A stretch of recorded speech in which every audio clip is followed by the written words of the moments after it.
আমি শিলভদ্র দত্ত নরেন্দ্র মোদীর প্রতিনিধি হিসেবে বিজেপির প্রতীক চিহ্ন পদ্মফুল নিয়ে আমি আপনাদের সামনে এসে দাঁড়িয়েছি। এবারের নির্বাচন রাষ্ট্রহিতে নির্বাচন। এবারের নির্বাচন ভারতবর্ষকে রাম রাজত্ব বানানোর নির্বাচন। এবারের নির্বাচন দুর্নীতিমুক্ত বাংলা গড়ার নির্বাচন। এবারের নির্বাচন চোরেদের বাংলা ছাড়ার নির্বাচন। এবারের নির্বাচন চাকরি চোরেদের জেলে পড়ার নির্বাচন। আমাদের ইউটিউব চ্যানেলটার নাম হচ্ছে দ্য জার্নালিস্ট। দ্য জার্নালিস্টে আপনাকে স্বাগত।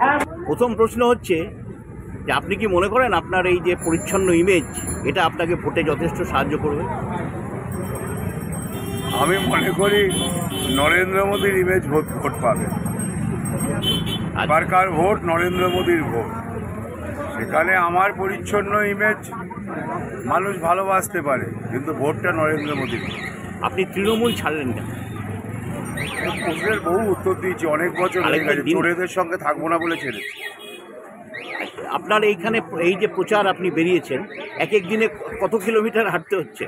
না, এখন হাঁটাটা একটু কমেছে, কারণ এখন র্যালি হচ্ছে, গাড়িতে হচ্ছে। এমনিতে 15 কিলোমিটার 16 কিলোমিটার প্রায় প্রতিদিনই হেঁটেছি। আর দীর্ঘ প্রায় 33-34 দিন হেঁটেছি। আপনার প্রতিদ্বন্দ্বী দুজন সম্পর্কে আপনার বক্তব্য কি? কোনো বক্তব্য নেই। একজন দুর্নীতির সঙ্গে হাত মিলিয়ে আছেন, আরেকজন তার সাকরে। কিচ্ছু বলার নেই, কারণ এখানে চোর বলছেন, দিল্লিতে জোট করছেন। তাই চোর আর চোরেদের সাকরেদের সঙ্গে লড়াই। এখানে একটা জিনিস দেখা যাচ্ছে, খুব মজার ব্যাপার। গতবার এবং তার আগের বার লোকসভা ইলেকশনে যে ভোট বামেরা হারিয়েছিল, যে পার্সেন্টেজ অফ ভোট বামেরা হারিয়েছিল, সেটাই বিজেপি গেইন করেছিল। আপনি কি এবার আশা করছেন যে বাম ভোটার? ওরকম কিছুতে বিশ্বাস করি না। ভোট হারানো, ভোট ফিরে আসার বিশ্বাস করি না। তার কারণ মানুষ ভোট দেন। বামেদের ভোট, ডানেদের ভোট, উত্তরের ভোট, দক্ষিণের ভোট বলে কিছু আছে বলে আমি মনে করি না। আপনার কোনো কথা নেই। ভোট দিয়েছে মানুষ, বিজেপিকে সমর্থন করেছিল, ভোট দিয়েছে।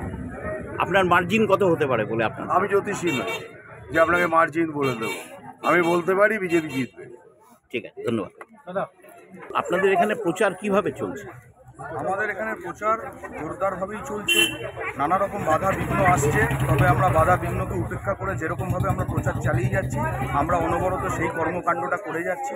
এবং প্রচার আমাদের থামছে না। আমাদের বাড়ি বাড়ি যাওয়া, স্ক্রুটিনি করা, ভোটার স্লিপ দেওয়া, ফ্ল্যাগ বাঁধা, পোস্টার মারা, ব্যানার মারা, সর্বোচ্চ কিন্তু আমাদের চলছে।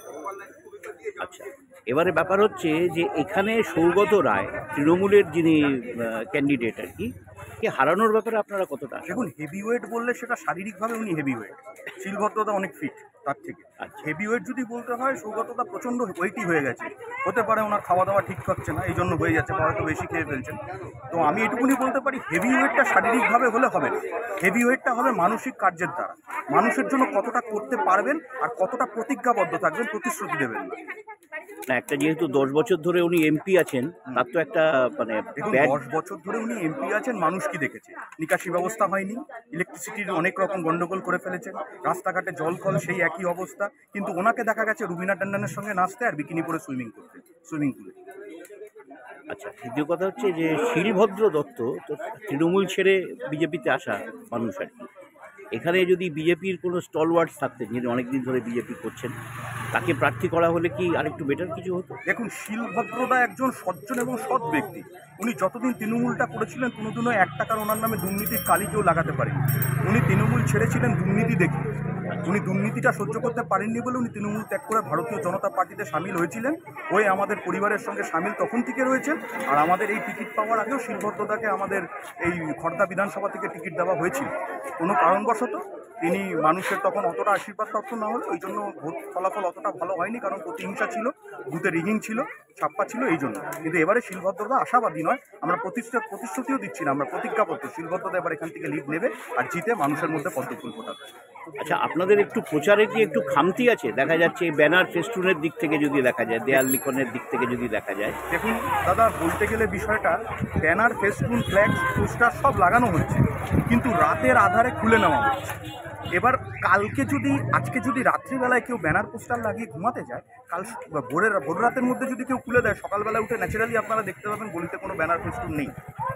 তো সেই অনুপাত দিয়ে কিন্তু এই সমস্যাগুলো হচ্ছে। আমি বক্তব্য শুরু করার, আপনার কাছে বাইট শুরু করার আগেই বলেছিলাম যে আমরা কিন্তু অনেক রকম সমস্যার সম্মুখীন হচ্ছি, কিন্তু আমরা প্রচার বন্ধ রাখিনি বা প্রচার বন্ধ রাখছি।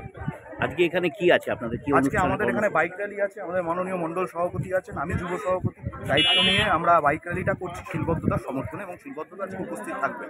এখন উনি আরেকটা কর্মকাণ্ডে আছেন, উনি ওখান থেকে এখানে আসছেন।